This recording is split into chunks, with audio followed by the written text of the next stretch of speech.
Journée de dépistage à la gare routière de Casablanca. Dans ce camion de l'association marocaine de lutte contre le sida, ALCS, on propose des tests gratuits, lisibles en 10 minutes. Je suis là parce que j'ai peur, je suis toujours sur la route, je n'ai pas l'habitude d'avoir des préservatifs sur moi. Il y a 10 ans, rares sont ceux qui auraient accepté de témoigner. Mais si parler de dépistage est une chose, évoquer sa maladie en est une autre. Chaque trimestre, Hayat se rend à l'hôpital pour des analyses.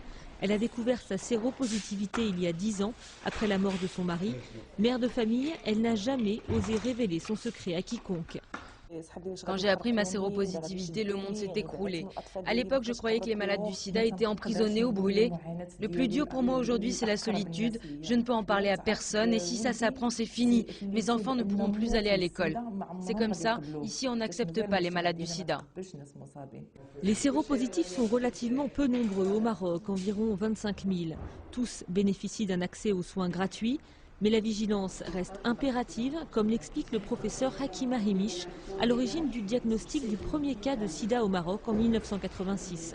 Alors que dans la population générale, la prévalence reste très faible, 0,1%. Cette prévalence devient préoccupante dans des populations particulièrement vulnérables. C'est le cas des professionnels du sexe dans le sud du pays, chez qui la prévalence atteint 6%. Informer et sensibiliser sans cesse, c'est le rôle crucial que jouent les associations, en particulier dans un pays où la sexualité reste globalement taboue, où les relations homosexuelles sont criminalisées et où la prostitution n'est pas reconnue. Chaque semaine, la LCS organise ainsi des séances de sensibilisation avec des prostituées. On discute de l'utilisation du préservatif et des techniques de négociation avec les clients. Si le client ne veut pas de préservatif, dites-lui que vous allez lui montrer quelque chose de nouveau.